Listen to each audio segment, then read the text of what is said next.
Hey guys, welcome to my channel Learn Human Science, and today we are going to study about occupational lungs disease. Okay, so from continuing from its definition, occupational lung disease जैसे इसके हमें नाम से ही पता चल रहा है कि ये occupational works की वजह से lungs में disease हो जाती है. Okay, तो ये होती है chronic. Okay, एक तो ये chronic condition है. And it occurs as the result of work और occupational activities. ठीक है, हमारा जो भी वर्क है और जो occupational activities है उसकी वजह से हमें chronic infection हो जाता है लंग्स के अंदर, जिसको हम occupational lungs disease का नाम दे देते हैं. ठीक है, अब ये होते हैं तीन तरीके. पहला होता है inflammation of airways, दूसरा होता है obstructive lung disease and the third one is restrictive lungs disease. ठीक है, अब obstructive lung disease includes occupational asthma,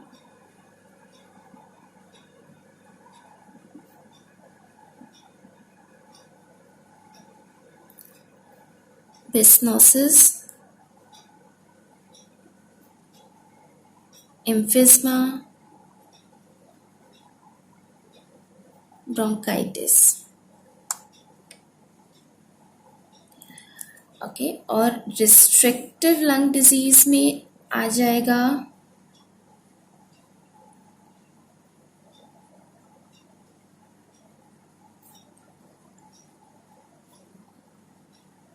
pneumoconiosis and farmer's lung. Okay, so first of all let's discuss about inflammation of airways.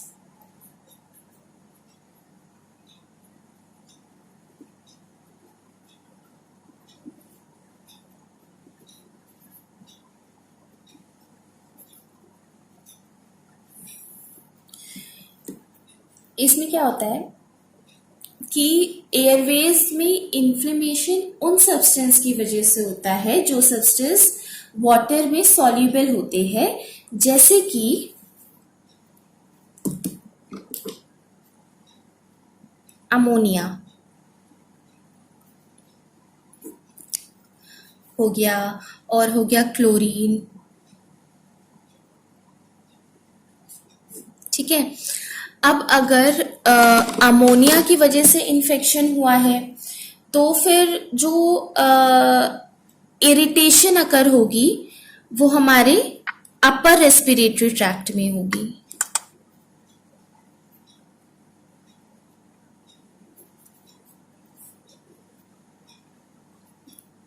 और chlorine की वजह से irritation होगी middle respiratory tract में.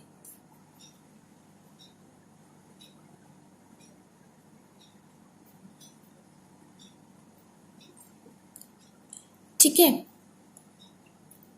तो एक बार मैं फिर से बता देती हूँ, ये इन्फ्लेमेशन ऑफ लंग्स उन सब्सटेंस की वजह से हो सकता है जो कि वाटर में सॉल्युबल होते हैं, जैसे कि अमोनिया या क्लोरीन. ठीक है, अब अगर क्लोरीन की वजह से हमें इन्फेक्शन हुआ है तो वो हमारे मिडिल रेस्पिरेटरी ट्रैक्ट में इरिटेशन कॉज करेगा, और अगर अमोनिया की वजह से हुआ है तो वो अपर रेस्पिरेटरी ट्रैक्ट में इन्फेक्शन कॉज करेगा. ठीक है, अब हम आ जाते हैं ऑब्स्ट्रक्टिव लंग डिजीज में. Now, as I've told you, obstructive lung disease तीन तरीके हो सकते हैं, occupational asthma, byssinosis, emphysema, sorry चार तरीके, एंड वन मोर जो कि है ब्रोंकाइटिस. ब्रोंकाइटिस को मैंने एक वीडियो में पूरा इसका एक्सप्लेनेशन दिया है. You can search bronchitis in my channel, in my playlist. Okay, और वहाँ से आप bronchitis के बारे में जान सकते हैं. अभी हम देख लेते हैं ऑक्यूपेशनल अस्थमा.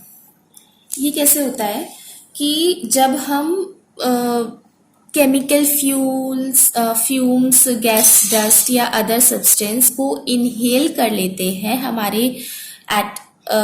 हमारे जॉब के टाइम पे. ठीक है, हम जहाँ पे जॉब कर रहे हैं और वहाँ पे वो केमिकल फैक्ट्री है या उसमें गैसेस है वहाँ पे डस्ट है या अदर हार्मफुल सब्सटेंस है, उनको जब हम इनहेल कर लेंगे तो ऑक्यूपेशनल अस्थमा हो जाएगा, ठीक है।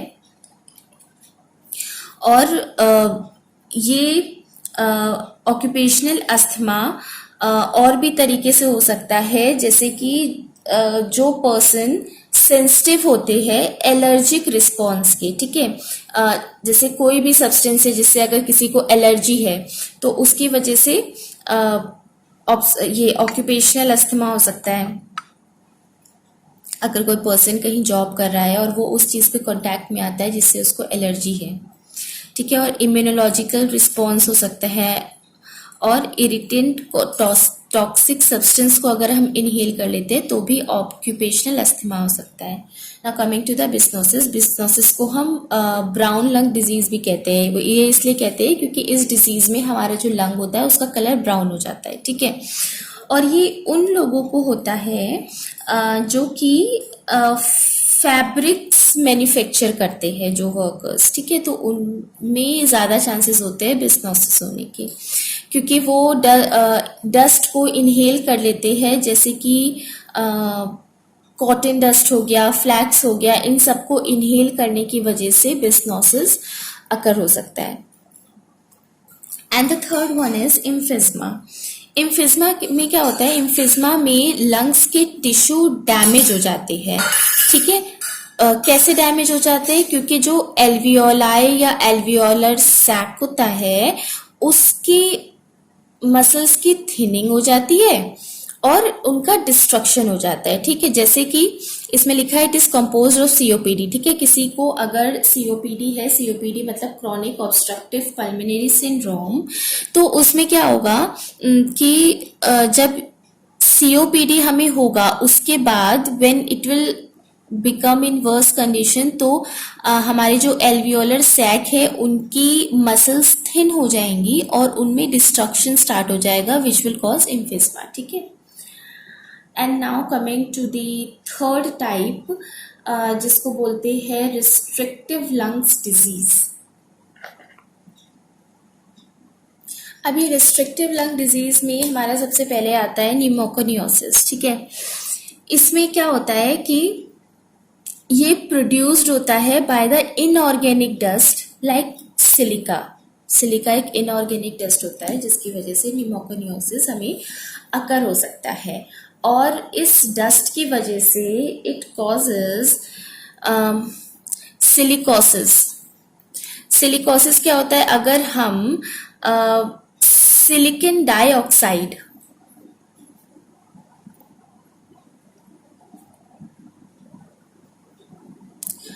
अगर हम सिलिकॉन डाइऑक्साइड को इनहेल कर लेते हैं तो हमें सिलिकोसिस हो जाता है।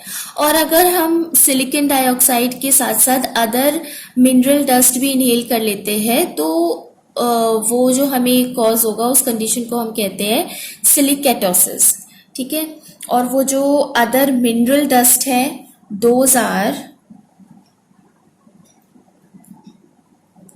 एस्बेस्टस,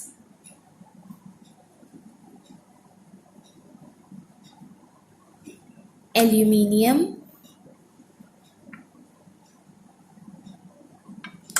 आयरन सीमेंट एक्सेट्रा, ठीक है। इस तरह के अदर मिनरल डस्ट। क्या होता है कि जब हम सिलिका को इनहेल कर लेते हैं ना तो ये टिश्यूज को फाइब्रेस बना देता है जिसकी वजह से लंग्स की स्कारिंग हो जाती है, ठीक है। अब ये है हमारी एल्वियोलाई, ठीक है, मान लो। अब यहाँ पे हमने सिलिका डस्ट इनहेल कर लिया, इसमें है मैक्रोफेज, एल्वियोलस और ये सिलिका डस्ट पार्टिकल आ गई, ठीक है। तो उसके बाद हमारे जो टिश्यू है उसमें फाइब्रोसिस होना स्टार्ट हो जाएगा और रिलीज ऑफ सिलिका, और इसमें सिलिका लंग्स में रिलीज होने लगेगा जिसकी वजह से केमिकल का भी प्रोडक्शन हो जाएगा और उसकी वजह से हमारे जो टिश्यू है उसमें स्कारिंग स्टार्ट हो जाएगी। Okay, so this was all about pneumoconiosis, and the other type of restrictive lung disease is farmer's lung. So slung is a hypersensitive pneumonitis, ठीक है। ये बायोलॉजिकल डस्ट को इनहेल करने की वजह से होता है, बायोलॉजिकल डस्ट जो कि एग्रीकल्चर प्रोडक्ट्स से आते हैं, और या तो हे डस्ट हो गया, हे डस्ट मतलब जो भूसा होता है, ठीक है। और मोल्ड स्पोर्स, मोल्ड स्पोर्स क्या होता है, it is a type of fungus which consist of small types of organisms, ठीक है, तो उसको हम मोल्ड स्पोर कहते हैं, ठीक है। तो this was all about the occupational lungs disease. If you like my explanation please hit the like button और शेयर कर दो, सब्सक्राइब कर दो और बेल आइकन ज़रूर हिट कर देना, ओके, ताकि मेरी वीडियोस आए तो आपको सबसे पहले नोटिफिकेशन मिल जाए। And thank you for watching my video.